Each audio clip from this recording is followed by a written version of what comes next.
Bon, en tout cas, on pourra pas reprocher à Luc Besson de ne pas avoir filmé toute la thune qu'il a investie dans le film, parce qu'il faut dire qu'on en prend plein les mirettes. Bonjour à tous, je suis la Critique Masquée et bienvenue dans cette critique à chaud de Valérian, le dernier film de Luc Besson. Donc Valérian, ça raconte l'histoire de Valérian et Laureline, deux agents fédéraux qui sont sur une enquête. Ils doivent retrouver un transmetteur qui appartenait à une ancienne race extraterrestre, et tout ça se passe plus ou moins dans la cité des 1000 planètes. Voilà, donc je ne vais pas trop en dire sur l'histoire, je vous invite à découvrir le film. En tout cas, qu'est-ce que j'en ai pensé? Écoutez, c'est assez ambigu mon avis. Je trouve qu'il y a quelque chose qu'on ne peut pas lui enlever à ce film, c'est qu'il est magnifique, et honnêtement, il est extrêmement dépaysant. C'est de la SF lumineuse, de la SF qui nous envoie dans plein d'environnements différents, et tout est beau, franchement, tout est beau. Alors c'est une esthétique très numérique, mais je trouve que c'était totalement cohérent du début jusqu'à la fin, donc ça m'a pas du tout dérangé. J'ai vraiment été en immersion dans le monde que nous propose Luc Besson, donc aussi bien dans les environnements qui sont magnifiques, on passe d'une plage paradisiaque à, je sais pas moi, des environnements sous-marins, des environnements gazeux, des environnements un peu steampunk, métallique, un bordel de l'espace, enfin il y a plein de choses. Alors c'est marrant parce que ça pourrait être des trucs qui sont un peu éculés, mais ce qu'il faut savoir, c'est que c'est adapté d'une bande dessinée que je ne connais pas, mais qui est beaucoup plus vieille que les trois quarts des trucs qui ont emprunté à cette bande dessinée après. Donc par exemple, quand vous voyez des références à la prélogie de Star Wars, même à Star Wars ou même à Blade Runner, il faut savoir que la bande dessinée venait avant. Donc en fait, ce serait pas très, on va dire, honnête de taxer le film de faire du déjà vu, là où en fait il reprend ce qui avait engendré tous les trucs qu'on a vus après la BD, parce que la BD était assez novatrice. Donc voilà, ça c'est un premier truc qu'il faut quand même remettre dans son contexte, parce qu'il y a plein de séquences on a l'impression qu'on les a déjà vues un peu, par exemple une séquence sous-marine avec un sous-marin là, qui ressemble beaucoup à la séquence dans Star Wars épisode 1, mais bon, bah je pense qu'elle a été probablement dans la BD. Et donc, vu que la BD est plus vieille que Star Wars, au final, qui a copié sur qui, je ne sais plus. Bref, mais en tout cas, voilà, il y a une espèce de panel d'environnements qui sont magnifiques, mais même dans les races extraterrestres proposées, elles sont super diverses. Les visuels marchent grave à chaque fois, dans les costumes, dans les armes proposées, on en prend mais vraiment plein les yeux. J'ai trouvé que là-dessus, Luc Besson, on sentait qu'il avait une volonté de proposer une SF hyper riche, variée, lumineuse, parce que voilà, on est un peu sur les mêmes teintes que le cinquième élément, enfin, dans ce côté où il y a des costumes en couleur, visuellement, il y a plein de choses qui se passent, et rien que pour ça, je trouve que le film nous propose un beau voyage dans de la SF qu'on n'a pas tant l'habitude de voir que ça, au final, aussi riche, aussi varié. Ça faisait longtemps que je m'étais pas pris ça au cinéma en termes de dépaysement, vraiment d'être projeté dans un univers que je ne connaissais pas avant, parce que voilà, c'est nouveau, c'est pas une franchise, peut-être que ça le deviendra si le film cartonne, mais il y a peu de risques, malheureusement. Voilà, donc au moins là-dessus, on peut pas lui enlever ça. Après, je trouve que malheureusement, le film a des défauts, parce que voilà, il y a des trucs qui fonctionnent pas. Pour moi, le gros problème du film, on va dire que c'est son scénario, dans le sens où il est pas mauvais, mais il est très galvaudé, quoi. On est vraiment sur un espèce de scénario un peu d'enquête, vous voyez, le scénario d'enquête un peu basique, où on suit deux agents au début dans une mission, et après on leur donne plus ou moins une enquête, et au final ils se perdent pendant tout le film, parce que c'est ça en fait, il y a une moitié du film où il y a Valérian qui va chercher Laureline, ou Laureline qui va chercher Valérian, et l'autre moitié où c'est Valérian qui va chercher Laureline, quoi. Et à la fin on finit par avoir, je vais pas spoiler, mais il y a une espèce on nous explique tout ce qu'on devait comprendre pendant le film, et je trouve que c'est vraiment dommage parce que c'est plus la construction d'un épisode de série télé presque que d'un vrai long métrage, quoi. En termes de dramaturgie, c'est assez faiblard. C'est vraiment, il se passe des péripéties et à la fin on nous explique tout ce qu'on devait comprendre. C'est un peu dommage, surtout que les 20 dernières minutes sont à l'inverse de la fin. Du début, pardon, les 20 dernières minutes sont dans un seul même décor qui est pas forcément hyper intéressant visuellement, il y a beaucoup de blabla et tout, alors que le film commence, mais le début est génial, quoi. Le début, bon, ça marche bien parce qu'il y a aussi la musique de Bowie, là t'as Major Tom qui commence et on a l'espèce de montage qui nous permet de comprendre comment s'est formée cette cité des 1000 planètes, qui fonctionne bien, mais je vais en revenir sur la mise en scène après. Voilà, mais en tout cas, le concept de ce début de film fonctionne bien. Après, on est sur cette plage paradisiaque avec ces extraterrestres, là, les perles. Et pareil, le décor, d'un coup, t'es ailleurs, tu sais pas où t'es, tu vois ça, c'est une narration extrêmement visuelle, il y a très peu de dialogue. Pendant je pense, les 15 premières minutes du film, il y a peut-être pas un mot de prononcé. Et donc là, voilà, je me suis dit, putain, il va peut-être oser aller dans ce style-là de cinéma tout le long. Et malheureusement, fur et à mesure du film, ça s'effrite un peu et ça devient hyper conventionnel pour finir par vraiment, j'ai eu le sentiment d'un soufflet qui se dégonflait sur la fin, parce que tous les trucs annoncés, tu les avais déjà plus ou moins prévus, enfin il n'y a pas de surprise, c'était la seule solution possible et envisageable à chaque fois. Et je trouve ça dommage d'être tombé là-dedans, parce que je vais peut-être en parler un peu plus dans une fin où je spoilerai un peu la fin vers la fin de ma vidéo, mais je trouve ça dommage d'être tombé dans cette espèce d'écueil classique où les gens racontent leurs plans, on finit par tous se dire debout dans une pièce. Ça m'a vraiment déçu. Alors que voilà, le début est vraiment intéressant. Ce qui est un peu, on va dire paradoxal, parce que normalement, un film, c'est important de bien commencer, de bien finir, quoi, parce que sinon, c'est un peu le goût que t'as à la fin, tu vois, quand tu sors de la salle, c'est ce qui t'en reste, et là, je suis un peu déçu. Pour parler un peu des comédiens, je l'ai vu le film en VF, et je dois préciser que la VF est très bonne, et ça faisait longtemps. Je vois pas beaucoup de films en VF, mais en tout cas, là, vraiment, on sent que c'est une VF travaillée. Alors, je crois que c'est Xavier Dolan qui fait la voix de Valérian, je sais plus qui fait la voix de Laureline, mais ça a l'air d'être des voix assez connues. Et voilà, on sent qu'ils ont eu du temps pour la faire. C'est con, mais j'ai pas senti que les personnages étaient désincarnés, se parlaient pas les uns les autres. Moi, dans la VF, j'ai souvent ce problème où je sens que les dialogues sont pas faits en temps réel, et c'est souvent le cas, malheureusement, parce que maintenant, ils ont très peu de temps pour la faire. Et là, je sens que dans Valérian, ils ont eu un peu plus de temps, et donc la VF est de bonne qualité, et ça m'a fait plaisir. Par contre, je trouve que l'alchimie entre Clara Delevingne et, j'ai oublié son prénom, mais le mec qui joue Valérian, fonctionne, mais bizarrement, ils essaient de nous jouer une espèce de romance. Et pendant tout le film, j'ai plus eu le sentiment que c'était un frère et une sœur qui se chamaillaient. Donc j'avoue que quand il y a les instants romance qui débarquent, j'ai vachement de mal à y croire. Enfin, voilà, c'est juste que l'alchimie, alors c'est peut-être dû à la VF, hein, je sais pas, j'ai pas le jeu des acteurs en VO, mais l'alchimie des deux personnages fonctionne étrangement, parce que c'est pas l'alchimie romantique sexuelle, tension sexuelle qui marche. Pour moi, c'est vraiment une tension de frères et sœurs, quoi, de chamaillerie, on se vanne mutuellement, on tient à l'autre, mais pas de manière érotique, ou de manière sexualisée, ou de manière... Voilà. Donc, ça m'a fait bizarre, et pareil, ça... Il y a tout un rapport où, à la fin, j'ai pas trop compris ni cru à ce qui se passait devant moi, parce que c'était pas du tout l'ambiance que j'avais saisie depuis le début. Je trouve qu'il y a des séquences qui fonctionnent, hein, je dis pas, il y a la séquence de Rihanna qui est assez intéressante visuellement, mais qui arrive totalement comme un cheveu sur la soupe, en termes de dramaturgie aussi, hein, elle arrive vraiment, il y a un espèce de problème temporel où on comprend pas pourquoi c'est vraiment pourquoi il admire tout ça, tout le show, avant de faire son truc de fin. Enfin, tu vois, d'un coup, ça devient, on va dire que ça manque de cohérence, quoi. Il y a un moment, le mec doit aller sauver quelqu'un, il s'assit pas pendant 5 minutes à regarder le show de quelqu'un, non, direct, il est supposé faire ce qu'il finit par faire.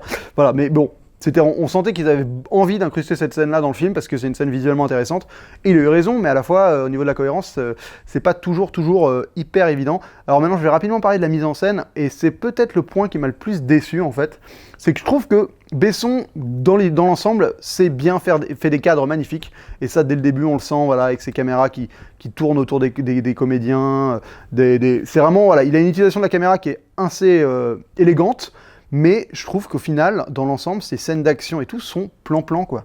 C'est une forme de mollesse qui s'en dégage, et c'est horrible parce qu'il y a tout pour que ce soit fou, pour que ce soit génial et que tu sois à donf, mais j'ai pas réussi à être, tu vois, à être en tension quand il le fallait, à être dynamisé quand il le fallait. Je trouve qu'il y a une forme de mollesse, on sent un truc, tout se passe de manière un peu pépère, quoi. Même les scènes d'action, vraiment, ont de la gueule visuellement, il y a tout ce qu'il faut, c'est assez paradoxal, encore une fois, j'arrive pas à comprendre pourquoi j'ai ce sentiment-là, mais j'ai l'impression que c'était, genre la scène avec les poissons, là, enfin dans l'eau avec le sous-marin, c'est deux de tension, quoi. Enfin, il n'y a pas une seconde où tu te dis qu'ils vont se faire becter ou quoi. Enfin, t'as zéro tension, j'ai trouvé. Alors que, malheureusement, il y a tout. Enfin, c'est une séquence où tu te fais poursuivre par des monstres géants dans l'eau, dans un sous-marin.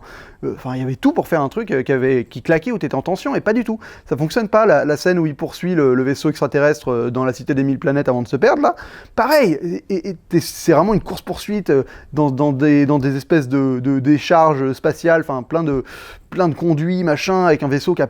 Les designs déchirent, tu vois, il y en a un, il ressemble au Faucon Millenium, tu sens que c'est sûrement ça qui a dû inspirer le Faucon Millenium, presque, et l'autre, c'est des triangles qui se divisent, enfin, ça donne envie de dire, putain, je vois une scène de ouf, et pas trop, quoi. Pas trop, parce que le découpage, le montage est pas fou, je n'ai pas toutes les rushs, je sais pas exactement, c'est très difficile de juger un montage, parce qu'on sait pas ce qu'ils ont filmé exactement, mais on sent qu'il y a des beaux plans, mais il y a une espèce de mollesse au montage, ils font peut-être pas durer les plans assez longtemps quand ils veulent, ils sont un peu trop rapides quand il faut pas, je sais pas. C'était pas terrible, et la musique, surtout la musique, n'aide à rien, quoi. La musique est totalement oubliable et ne t'embarque pas dans ces moments où vraiment ça devrait être épique et plein de tension est envoyée en l'air, et tu vois, waouh, et ça fonctionne pas, quoi. Et je sais, c'est très très bizarre à analyser, il faudrait que je le revoie une deuxième fois pour essayer de comprendre pourquoi j'ai pas eu le sentiment d'être à fond dans ces scènes d'action, parce que pareil, la bataille avec les mecs ils s'appellent les Ulan Bator, je crois, un truc comme ça, l'espèce de mecs rigolos qui ont des yeux là et des bouches et ils font comme ça. Bref, cette bataille-là, cette espèce de combat, tu sens qu'il y a des plans qui sont beaux, des plans que j'aime bien de Besson, il est élégant, mais c'est mou, quoi. C'est mollasson, t'as pas un seul moment où t'es en tension, tu te dis putain, c'est mou, quoi. Je suis désolé, c'est mollasson. J'arrive pas à trouver d'autres termes, donc c'est un peu limité comme analyse, mais j'arrive. Faudrait vraiment, ça me perturbe de tomber face à une mise en scène où il y a tout pour que ce soit génial. Tu sens qu'il y a même le rythme, enfin tout pourrait y être, mais ça fonctionne pas trop, quoi. Et pourtant, c'est pas déplaisant du tout de ce qu'on voit à l'image. Alors, il y a quand même des trucs qui m'ont bluffé, hein, faut avouer. Je trouve que le design des perles, là, je sais pas comment il a fait. Franchement, tout le film, j'ai été claqué. Je me suis dit, c'est super étrange parce qu'ils sont humanoïdes, ils ressemblent vraiment à des humains. Et à la fois, ça doit être du CGI, mais peut-être pas, c'est peut-être des costumes, je sais pas, c'est peut-être du maquillage. Franchement, tu vois, tu sens que c'est la production design, là, c'est magnifique, quoi. Tout est beau, tout est bien foutu. Les comédiens sont tous des bons comédiens. Enfin, c'est un gros blockbuster, quoi. Là-dessus, on n'a pas à pâlir face à tout ce que j'ai vu cette année en termes de design, d'esthétique, de visuel. C'est presque le plus beau que j'ai vu, hein. Mais à côté, les Gardiens de la Galaxie, ça peut clairement aller se rhabiller. Je trouve que là, Valérian, c'est vraiment l'étape au-dessus en termes d'immersion et de proposition visuelle. Mais je trouve que la mise en scène n'a fourmille pas d'idées, quoi. Visuellement, il y a des idées parce que le monde présenté est super varié et riche, mais en termes de mise en scène, c'est pas faramineux, quoi. Par exemple, là, toute la séquence du début avec cette mission où ils vivent en 2 dimensions et tout, je comprends le principe. Alors d'ailleurs, il est hyper paradoxal dans ma tête. J'ai essayé de vraiment saisir ce qu'ils essayaient de faire. Je comprends rien parce qu'à un moment, ils tombent dans un trou. Au final, ils tombent dans plusieurs niveaux, mais dans la première dimension, où ils portent les lunettes, ils tombent nulle part. Enfin, après, elles le retrouvent. Je sais pas. Il y a plein de trucs que j'ai pas trop compris. Et ça, c'est un peu un problème de mise en scène. Et en plus, en termes de mise en scène, je trouve qu'il y avait peut-être d'autres manières de te faire comprendre ce système de plusieurs dimensions. Enfin, c'est-à-dire que tu sors de film avec cette séquence-là, c'est un peu symptomatique. C'est que t'aurais envie de mieux comprendre ce qu'il t'a présenté. Et c'est pas parce qu'il t'a pas assez expliqué, c'est juste que sa mise en scène t'aide pas forcément à extrêmement bien comprendre le concept qu'il met en place, qui est quand même pas super évident. C'est un endroit où tu mets des lunettes, t'es à moitié dans une autre dimension, il y a des objets qui peuvent passer d'une dimension à l'autre en passant par un portail. Enfin, et je le comprends, mais à la fois je suis pas genre en mode en pleine possession de ce qu'il essaie de me faire passer. Et c'est que il y a un petit blocage en termes de mise en scène, il y a peut-être trop d'ambition et pas assez de... Je sais pas, il manque une petite étape, je trouve. Et même, après, je trouve que dans les thèmes abordés, c'est un peu léger aussi, quoi. C'est un peu léger, je trouve que, voilà, il y a tout le rapport avec cette cité des 1000 planètes qui est hyper intéressante parce que c'est l'équivalent de, je sais pas moi... ouais, c'est un peu genre le principe de l'UNESCO, un peu, c'est toutes les nations qui se réunissent au fur et à mesure et qui vivent dans un seul lieu pour réussir à rendre ce qu'il y a de mieux dans l'univers, quoi, genre les plus belles recherches scientifiques, enfin, c'est totalement pur, et ce côté-là, il est évoqué, mais il est jamais approfondi, quoi.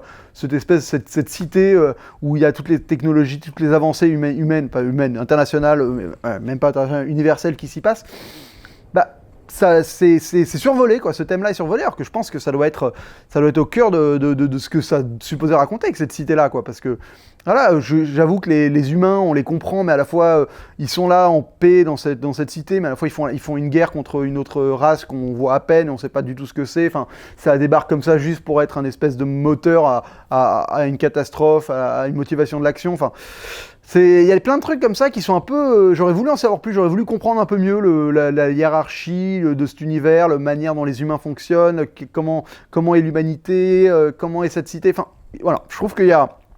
Ça, normalement, c'est le genre de truc qui peut être raconté en arrière-plan par plein de détails. Alors peut-être qu'un deuxième visionnage s'impose pour vraiment prendre la mesure de ce qui m'a vendu, mais je crois pas.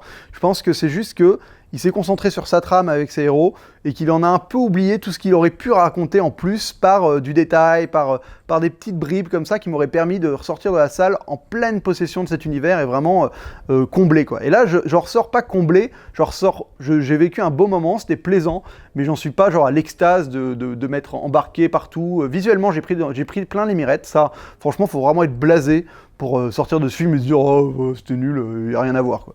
Non les gars, quand même, enfin à un moment faut quand même apprécier ce que le mec nous présente. Il nous présente vraiment des trucs, ça s'arrête jamais, t'en prends plein la gueule, t'as plein d'univers, plein de créatures, voilà. Ça là-dessus, faut quand même pas bouder son plaisir. Mais je trouve qu'il y a pas la dimension qui fait que d'un coup tu rentres dans autre chose qu'un bon blockbuster de divertissement SF qui te propose des choses visuellement intéressantes. Il y a pas la petite dimension en plus qui te fait aller au fond de la mécanique, des lieux mis en place, au fond d'intellect humain, au fond des relations. Enfin, c'est un peu survolé malheureusement avec cette histoire de polar un peu basique, quoi. Je pense que je vais même pas avoir besoin de faire une partie spoiler parce que j'ai plus ou moins évoqué tout ce que je voulais dire. Globalement, c'est que le film, voilà, il est beau, il est plaisant, il est rythmé, malgré le fait que j'en dise, il y a des idées visuelles souvent, mais mise en scène un peu faiblarde, pas forcément... C'est-à-dire qu'elle fait le taf, hein, t'es pas des moments où tu te dis c'est mal réalisé, mais c'est juste que t'es pas face à un mec... C'est con, mais je vais faire un cliché, mais peut-être que je me gourre, mais c'est juste que tu sens que Besson... c'est plus le jeune réalisateur innovant qu'il était. C'est-à-dire que là, il fait un film innovant en termes de production, en termes de réussir à proposer ça pour un film français, malgré le fait que ce soit en anglais, tout ça reste un film français avec des capitaux français, etc. Bah ça, c'est innovant, mais en termes de mise en scène, il est dans la lignée de ce qu'il a fait récemment avec Malavita, avec Lucie, qui est... C'est un peu balourd, c'est voilà, ça se fait, ça se filme, mais t'es jamais claqué par le mec est pas... voilà, le mec c'est pas Edgar Wright, le mec c'est même pas James Gunn en termes de mise en scène, enfin...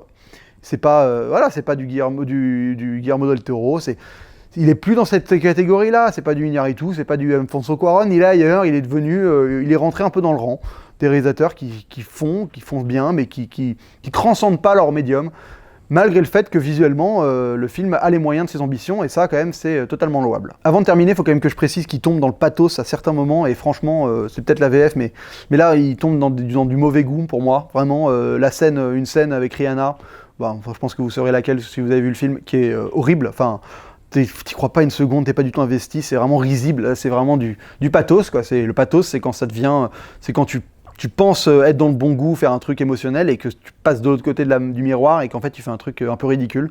Et là, c'était totalement ça, et la fin, le discours sur l'amour et tout, là, j'avoue que j'ai eu du mal, j'ai trouvé ça, mais d'une niaiserie et du pathos, quoi. Ça fonctionnait pas. C'est-à-dire que le bagage émotionnel qu'il essaye de te faire passer là, pour moi, il heurte un mur de crédibilité, de cohérence, peut-être que je suis un peu cynique, hein, mais il n'a pas réussi à transpercer mon cynisme pour que je sois embarqué dans son discours, dans ses émotions. Là, j'ai juste vu des gens essayer de me tirer les larmes, et ça fonctionnait, mais pas du tout ces deux séquences-là.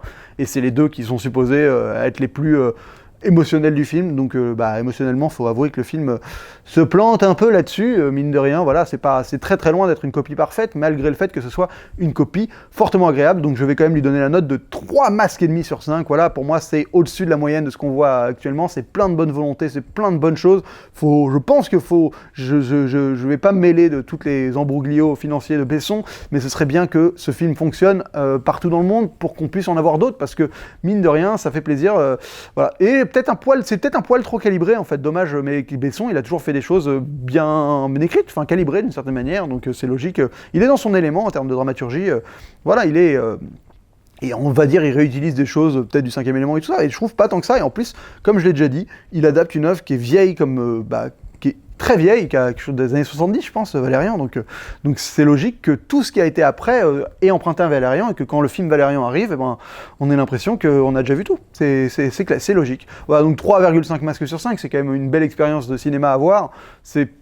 Je m'attendais pas forcément à mieux, en fait. Je vous avoue que je m'attendais à avoir je m'attendais un peu à ce que j'ai vu. Voilà. À voir un beau film, mais pas forcément une histoire qui va vivre en moi très longtemps. Et c'est un peu le cas. Mais ça reste du bon cinéma. Mais voilà, donc dites-moi ce que vous en avez pensé, n'hésitez pas à partager cette vidéo, à mettre le pouce bleu si vous avez aimé, à mettre le pouce rouge si vous n'êtes pas d'accord avec moi. Parce qu'en fait, faut pas mettre le pouce rouge sur une critique si je dis pas ce que vous en avez pensé. Faut mettre une pouce rouge si vous considérez que je dis de la merde. Parce que c'est pas pareil, hein.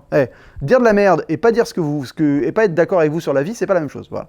Je tenais à le préciser. Bref, n'hésitez pas à dire ce que vous en avez pensé. Voilà.